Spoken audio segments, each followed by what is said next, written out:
Hello दोस्तों, नमस्कार। बहुत ही इम्पोर्टेंट टॉपिक रहने वाला है दोस्तों, क्योंकि बहुत ज़्यादा प्रश्न जो है आपके पूछे जाते हैं। बीपीएससी की बात कर लें, बीपीएससी या फिर आपके एसटीईटी की हम बात कर लें पेपर 1 या 2 में, तो दोस्तों भारत के वाद्य यंत्र यानी दोस्तों भारत के जो वाद्य यंत्र हैं वो भी जानेंगे और जो बाहरी वाद्य यंत्र हैं वो भी जानेंगे। लेकिन मुख्य रूप से जो दोस्तों आपके भारत के जो वाद्य यंत्र हैं उससे बहुत सारा प्रश्न जो है आपके पूछे जाते हैं। तो दोस्तों मुझे बहुत जो इम्पोर्टेंट जो प्रश्न जो आपके चैप्टर यानी कि जो आपके सिलेबस के अनुसार जो कि इम्पोर्टेंट टॉपिक है, तो यह आपको बताना बहुत ही ज़रूरी है, ठीक है? तो वाद्यंत्रों से भी बहुत सारे प्रश्न जो है आपके बनते हैं, तो बिल्कुल ये सब आपको याद रखना है। तो चलिए देखते हैं हम लोग।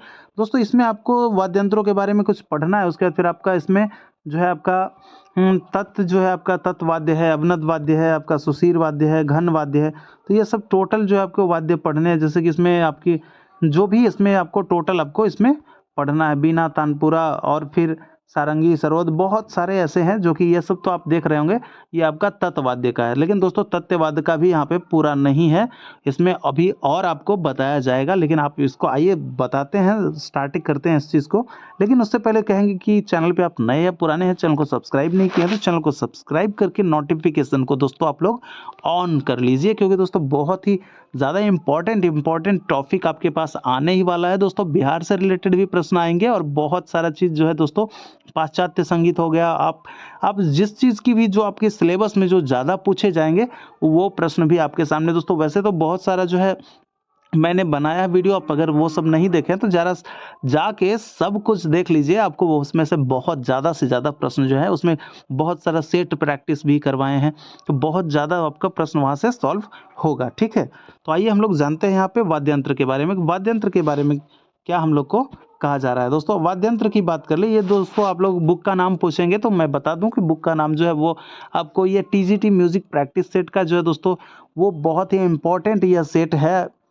तो आप मेरे ख्याल से आपके पास बुक है तो ठीक है, आप उसमें से भी पढ़िए, और बाकी इजीली में समझाने के लिए तो मैं यहाँ पे अवेलेबल हूँ ही दोस्तों। अगर आप टेलीग्राम पे आपको पीडीएफ चाहिए तो आप टेलीग्राम ज्वाइन कर लीजिए, जीना नॉलेज आप जाके टेलीग्राम पे सर्च कीजिए, जीना नॉलेज, ठीक है?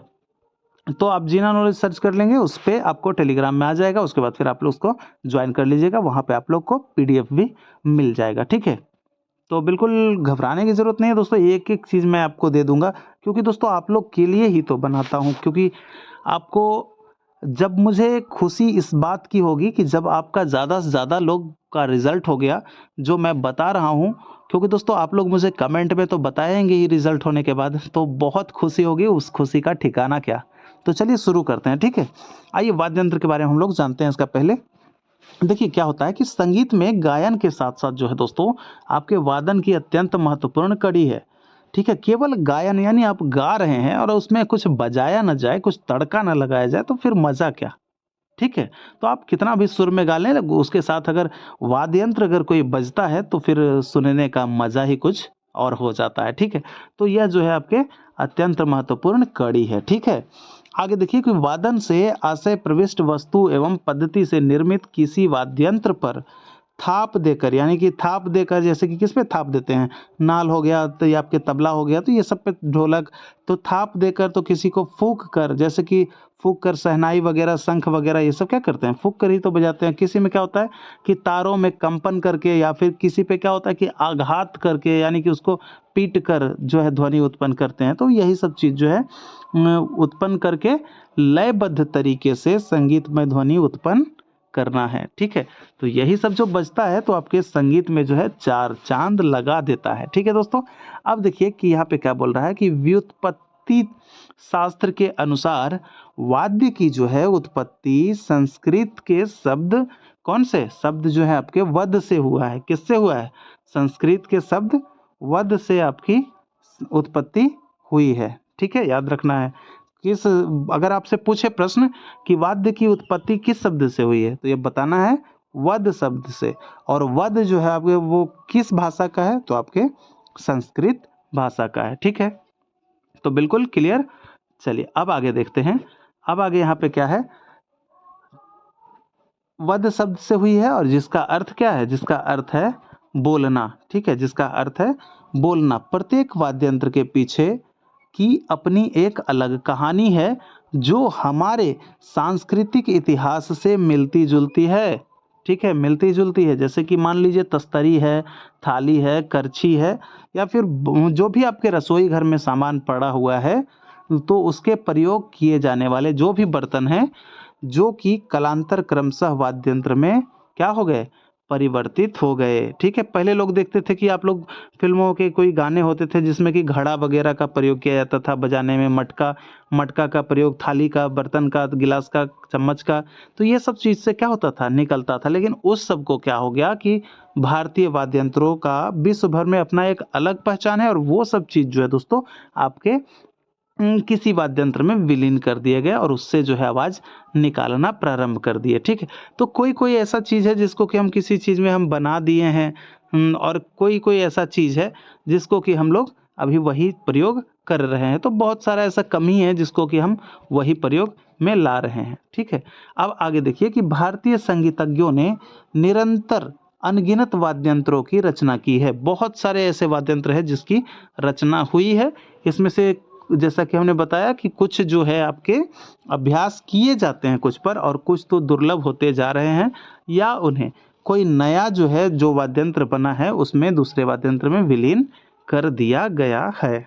ठीक है, चलिए आगे क्या है कि वाद्य शब्द जो है आपके वद धातु से सत प्रत्यय लगाने से बनता है। तो यहाँ पे क्या है, आपको वाद्य धातु जो है आपका क्या है, आप लोग ध्यान दीजिए कि वद शब्द वद धातु में सत प्रत्यय लगाने से क्या होता है, बनता है। क्या प्रत्यय लगाने से, सत प्रत्यय लगाने से बनता है, और इसका शाब्दिक अर्थ है बजाने योग्य विशेष यंत्र। ठीक है, शाब्दिक अर्थ क्या होता है उसका, आपका है बजाने योग्य विशेष जो यंत्र होता है उस वही होता है। जो संगीतात्मक ध्वनि तथा गति को प्रकट करने वाले उपकरण हैं। विभिन्न वाद्यों द्वारा उद्भूत स्वर तथा लय का आनंद ही जो है वाद्य संगीत या वादन कहलाती है। जो देखिए आपको दोस्तों विभिन्न प्रकार के जो वाद्य यंत्र द्वारा जो स्वर तथा लय जो का जो आनंद मिलता है ना, वही जो है दोस्तों वही क्या कहलाता है, संगीत या वादन कहलाता है। तो बिल्कुल यह चीज़ जो है क्लियर रखना है। आगे क्या है कि वाद्य संगीत में स्वर तथा लय के माध्यम से श्रोताओं को चिरकाल तथा आनंदानुभूति में समाये रखने की अनुपम शक्ति है। यानी कि वो जब दोस्तों बजते हैं तो जो आपके जो श्रोता हो, जो आप लोग सुनते हैं, जो श्रोता होते हैं, तो उनको एक आनंद में डुबोए रखने की वो उसमें शक्ति होती है। वैसे भी आप लोग देखते होंगे, अगर आप लोग जो श्रोतागण होते हैं, मान लीजिए कोई बहुत बढ़िया तबला बजा रहा है तो आप भी सर हिलाने लगेंगे, हाथ जो है अपने पैरों पे चलाने लगेंगे उंगलियों को, कि जैसे कि आप ही बजा रहे हो, आप उसमें क्या होते हैं, डूब जाते हैं ना। तो बस वही है। आगे है क्या कि भारतीय वाद्य वर्गीकरण का आधार मुख्यतः ध्वनि रहा है। ध्वनि ही रहा है जो कि वाद्य वर्गीकरण का आधार रहा है। आपसे प्रश्न बनेंगे कि भारतीय वाद्य वर्गीकरण का आधार मुख्यतः क्या है, तो वो आपके क्या है, वो आपका ध्वनि है। ठीक है, क्या है, ध्वनि है, याद रखना है। चलिए अब आगे देखते हैं। ध्वनि के आधार पर शास्त्रों में वाद्यों के प्रकारों को विश्लेषित किया गया है। 5 प्रकार की ध्वनियों को क्या बोलते हैं, पंचमहावादिनी। 5 प्रकार की ध्वनियों को क्या बोलते हैं, पंचमहावादिनी। तो इसमें 5 प्रकार के तो हो गए, लेकिन उसमें क्या है कि एक तो है आपके ईश्वर द्वारा, और 4 जो है आपके मानव द्वारा होता है। 4 किसके द्वारा, एक ईश्वर के द्वारा, और 5 ये 4 मानव के द्वारा। तो 4 और 1 5 हो गए, और पांचों प्रकार की ध्वनियों को क्या कहते हैं, पंचमहावादिनी कहा जाता है। ठीक है, तो यह क्लियर करना है कि पंचमहावादिनी कहा गया तो कैसे कहा गया। तो 4 जो है मानव के द्वारा, वो भी आपको चर्च करेंगे कि 4 कौन कौन है मानव के द्वारा। ठीक है, तो देखिए मानव निर्मित 4 संगीतात्मक ध्वनियों जो हैं को भारतीयों ने क्रमशः तत्, सुशीर, घन और अवनद वाद्य नाम दिया है। ठीक है, तो 4 प्रकार के जो है वो नाम दिया है, तो इसके बारे में भी हम लोग जानेंगे। देखिए यहाँ पे जो है संगीत सारामृत में चारों प्रकार के वाद्यों का निम्न लक्षण क्या है, बताया गया है। निम्न लक्षण बताया गया है। यहाँ पे थोड़ा सा संस्कृत का कुछ शब्द है, तो चलिए हम लोग चारों प्रकार को हम पहले देख लेते हैं। ठीक है दोस्तों, देखिए यहाँ पे क्या करना है, यहाँ पे हम लोग को याद रखना है कि एक नंबर में तत्ववाद होता है, दूसरा में सुशीर होता है, तीसरा अवनद होता है और चौथा आपका घन होता है।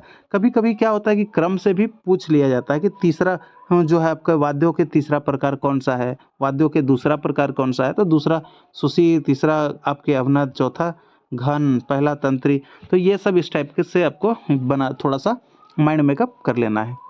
देखिए अब देखते हैं कि तत् यानी तंत्री वाद्य वे वाद्य हैं जिनके स्वरों की उत्पत्ति जो है आपको तारों से मानी जाती है। दोस्तों वैसे भी तो आप लोग को जितना भी हम प्रैक्टिस करवाए हैं उसमें जो भी वाद्य यंत्रों के बारे में आया है, तो ये तो डिफिनेशन हम आपको बिल्कुल करवा ही चुके हैं, सारा का सारा तो आपका क्लियर है ही। ठीक है,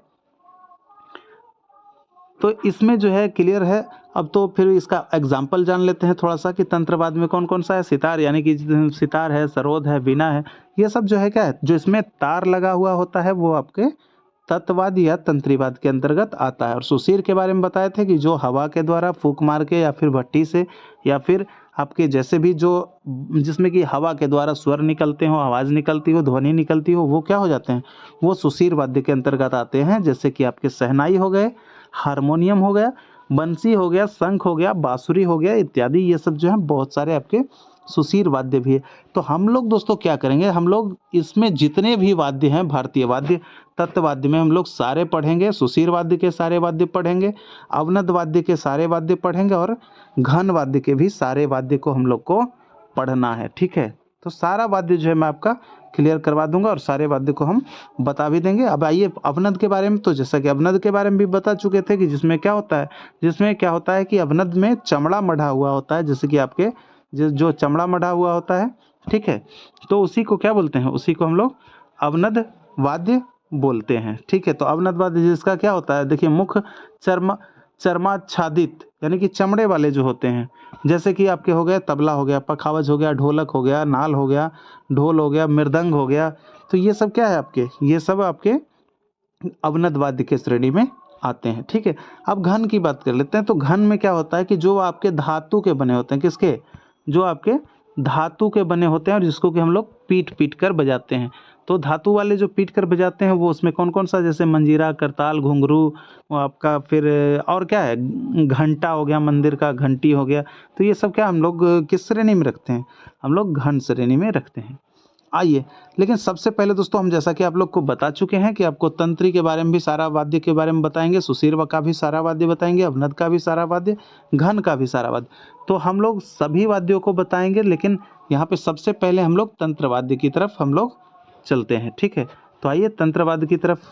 तंत्रवाद्य में हम लोग को कौन कौन सा वाद्य पढ़ना है दोस्तों, वाद्य जो है बहुत ज़्यादा पढ़ना है, बहुत सारा वाद्य है और सारे के बारे में आपको संक्षिप्त याद, कम से कम जो मुख्य प्रश्न जो पूछे जाते हैं जैसे वो याद रखना ही होगा। देखिए यहाँ पे क्या कर रहा है, तत्ववाद्य वे जो तार को छेड़कर बजाए जाते हैं, जैसा कि बता ही दिए। आइए कुछ जो है तंत्री वाद्य जो है उनके बारे में हम लोग जान लेते हैं। ठीक है, तो सबसे पहले है तानपुरा। तो तानपुरा जो है भारत के अनेक भागों में तानपुरा शब्द के स्थान पर क्या बोला जाता है, उनको तंबूरा बोला जाता है। क्या बोला जाता है, तंबूरा बोला जाता है।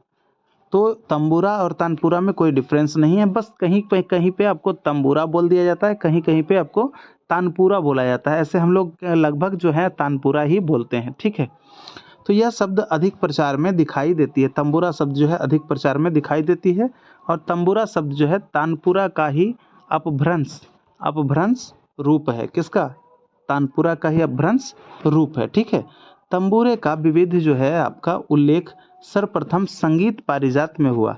तो आपसे यह भी प्रश्न बन सकता है कि तंबूरे का जो विविध उल्लेख है वो सर्वप्रथम किस ग्रंथ में, तो संगीत पारिजात में हुआ है। ठीक है दोस्तों, यहाँ से आपसे एक प्रश्न हम पूछेंगे कि संगीत पारिजात के लेखक कौन है, क्योंकि बहुत सारा जो है लेखक को के बारे में हम बहुत ज़्यादा करवा चुके हैं। तो दोस्तों आप लोग कितने ऐसे हैं जिनको कि याद है, और बिल्कुल अगर आप कमेंट करते हैं जिनको याद होगा, मान लीजिए कि वो तैयारी उनकी अच्छी से चल रही होगी, तो फटाफट मुझे कमेंट कीजिए कि संगीत पारिजात के लेखक कौन है। ठीक है, तो संगीत पारिजात में तंबूरे का सबसे पहले उल्लेख हुआ और तंबूरे का वर्तमान स्वरूप 13वीं शताब्दी के बाद का ही है।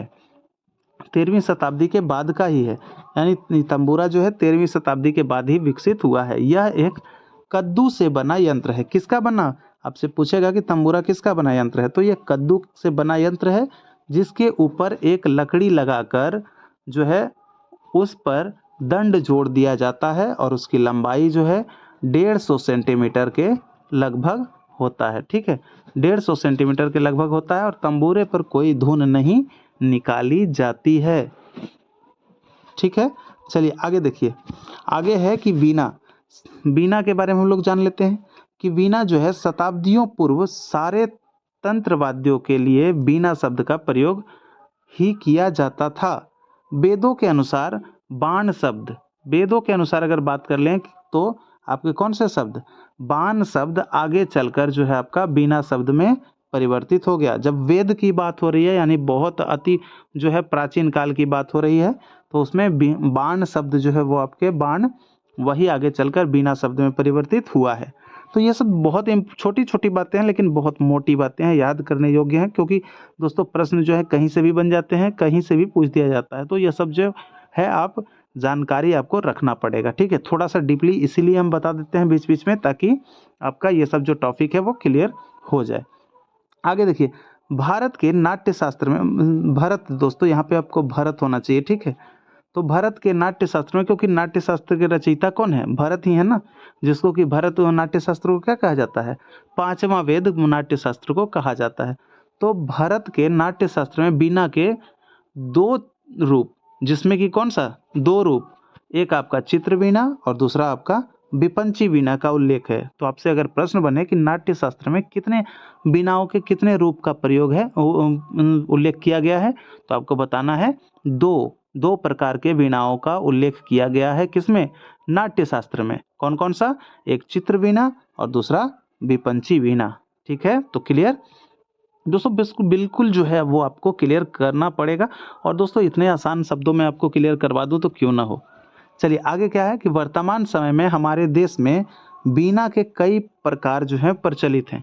जैसे कि बहुत सारा प्रकार है उसमें कि सरस्वती वीणा भी है, विचित्र वीणा भी है, रुद्र वीणा भी है, और भी ऐसे जो है आपके बहुत सारे वीणा है, जैसे कि नकुली वीणा है, कच्छपी वीणा है। तो ये सब बहुत सारे वीणा है जो कि हमारे देश में प्रचलित है। ठीक है, आगे देखिए, वीणा बांस या वीणा जो है आपका वो बांस या आबनुस की लकड़ी से बना हुआ होता है। आबनुस की लकड़ी से बना हुआ होता है और इसके डंडे की लंबाई लगभग कितनी होती है, लगभग 3 फीट होती है। इसके डंडे की लंबाई, किसके, वीणा के डंडे की लंबाई लगभग 3 फीट होती है और इसमें प्रायः 2 तुम्बे लगे होते हैं। अगर प्रश्न बने कि आपके वीणा में कितने तुम्बे लगे होते हैं, तो प्रायः 2 तुम्बे लगे होते हैं। आंसर बताना है प्रायः 2 तुम्बे। ठीक है, अगर आगे पूछे, अगर आपसे सवाल बने तो 2 ही बताना है। 2 तुम्बों के बीच जो दंड का हिस्सा है उसको क्या कहते हैं, अस्थाना कहते हैं। दोस्तों आप डीपली पढ़ रहे हैं तभी ऐसा प्रश्न बन रहा है, डीपली नहीं पढ़ेंगे तो यह सब प्रश्न आपके जब आएंगे तो सर के ऊपर से गुजर जाएगा। तो इसलिए आपको डीपली भी कुछ पढ़ना बहुत ज़रूरी है, इसलिए मैं आपको जो है पढ़ा दे रहा हूँ, बता दे रहा हूँ। इसको जो है दोस्तों क्या कहते हैं, 2 तुम्बों के बीच दंड का हिस्सा जो होता है उसको क्या बोलते हैं, उसको बोलते हैं अस्थाना। ठीक है, इस पर क्या होता है, पीतल के 22 से 24 तक पर्दे लगाए जाते हैं। याद रखना है कितने, 22 से 24 तक पर्दे लगाए जाते हैं, जो कि अपने स्थान से हटाए या खिसकाए नहीं जा सकते, यानी कि वो परमानेंट पर्दे लगाए जाते हैं। इनको क्या कहते हैं, सुंदरी या सारिका। ठीक है, सारिका उसी को कहते हैं, सुंदरी भी उसी को कहते हैं। ठीक है, चलिए तो आपका हो गया क्लियर वीणा। अब आइए सारंगी के बारे में थोड़ा सा देख लेते हैं। यह जो है लकड़ी के एक ही टुकड़े से बना हुआ होता है, जो लगभग कितना, 60 सेंटीमीटर 60 सेमी लंबा होता है और यह एक खोखला वाद्य है। कैसा वाद्य है, वीणा। वीणा जो है आपका खोखला वाद्य है, जिसके नीचे की ओर संकरे भाग पर खाल मढ़ी होती है। खाल समझते हैं ना, खाल मढ़ी होती है जो स्वर पेटी की तरह कार्य करती है, यानी कि उसी से गूंज कर वो आवाज जो हम लोग को मिलती है, सारंगी। चलिए अब हम लोग देख लेते हैं सरोद। सरोद के बारे में हम लोग देखते हैं। यह भी तो आपका क्या है, तंत्री वाद्य है। यह पोली लकड़ी का बना हुआ वाद्य है। देखिए सरोद के बारे में अगर बात करें तो कौन सा आपको जवाब देना है। अगर सरोद के बारे में पूछे कि यह कौन सा लकड़ी का बना होता है, तो यह पोली लकड़ी का बना होता है सरोद। ठीक है, पोली लकड़ी जो अपेक्षाकृत क्या होता है, उथला होता है और इसका जो है निचला सिरा गोलाकार होता है और ऊपर की ओर दंड की चौड़ाई जो है धीरे धीरे कम होती जाती है, कम होती जाती है। ठीक है, दंड पर धातु की परत चढ़ाई जाती है। किस पे? आपके जो दंड जो होते हैं ना, दंड, उस पे क्या होता है, धातु की परत चढ़ाई जाती है और इस पर 4 जो है मुख्य तंत्रियां और 4 सहायक तंत्रियां तथा लगभग 1 दर्जन जो है आपके तरब की तंत्रियां लगी हुई होती है। तो ये आपके सरोद में होते हैं। तो दोस्तों यह जो है आपको सेशन आपको इतना जो है इसमें आपको बताएं इस सेशन में, तो यह सेशन आपको कैसा लगा आप मुझे कमेंट करके बताइए। और भी बाकी है बहुत सारा जो है तंत्रवाद, उसमें बहुत सारा वाद्य जो है बाकी है, तो यह वाद्य हम आगे आपको करवा देंगे। और इसमें आपको जैसा कि हम बताए कि आपको बाकी है सुशीर वाद्य का है, घन वाद्य का है, अवनद वाद्य का है, तो बहुत सारा अभी वाद्य यंत्र है। अभी तो हम लोग कुछ भी नहीं देखे, बस 4 ही देखे क्योंकि वीडियो बहुत लंबा हो जाएगा, तो इसके लिए थोड़ा सा दोस्तों आज जो है वीडियो शॉर्ट में बना रहे हैं, लेकिन कल से थोड़ा डीपली हो जाएगा क्योंकि बहुत ज़्यादा उसमें आप लोग को पढ़ना रहेगा, क्योंकि बहुत सारा क्लियर करना है और यहाँ से जो है प्रश्न बनने की संभावना बहुत ज़्यादा है। तो सेशन के बारे में मुझे कमेंट करके फटाफट लिखिए कि सेशन दोस्तों आपको कैसा लगा। ठीक है, और सब्सक्राइब नहीं किया अभी तक तो चैनल को सब्सक्राइब करके नोटिफिकेशन को भी ऑल पे रख लीजिए। ठीक है, तो मिलते हैं आपसे अगले सेशन में। इजाज़त चाहते हैं। जय हिंद, जय भारत।